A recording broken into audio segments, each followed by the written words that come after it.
আমার যেই বাপে জন্ম দিছে, আমার বাপ আওয়ামী লীগ, আমার দাদা আওয়ামী লীগ, আমার 14 গোষ্ঠী আওয়ামী লীগ। অতএব আওয়ামী লীগের সাথে আমি আছি। ভিতরে এক বাইরে আরেক, তার নাম শেখ হাসিনা যদি বাংলাদেশে কখনো পাড়া দেয়, 2 দিনের লেগে হইলো আয়না করে দেখি। মানে বহুত আওয়ামী লীগের চান্দু আছেন, আমি জানি আজকে দাঁড়াইতে পারবেন না। बहुत प्यार करते हैं तुमको सनम। বাটফার কারে কয় চিন্তা কর। আমার যেই বাপে জন্ম দিছে, আমার বাপ আওয়ামী লীগ, আমার দাদা আওয়ামী লীগ, আমার 14 গোষ্ঠী আওয়ামী লীগ। অতএব আওয়ামী লীগের সাথে আমি আছি। আমি কি কাউকে গালি দিয়েছি? এইটারে উর্দুতে বলতে হয় উলামায়ে চাটুরে।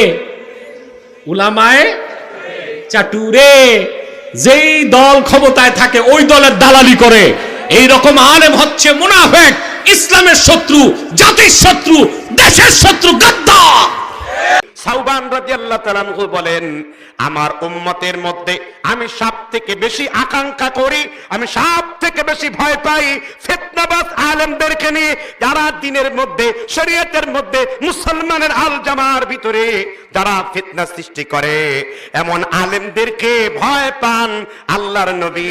কোরআন হাদিস বাদ দিয়া নিজের মন গড়া বানিয়ে কথা বলবে, ওই আলেমকে আল্লাহ রাব্বুল আলামিন জাহান্নামের আগুনের মধ্যে ভরে দেবেন। উলাইকা মা ইয়াকুলুনা ফি বুতুনিহিম ইল্লান নার, তাদের পেটকে আল্লাহ আগুন দিয়ে পরিপূর্ণ করে দেবেন।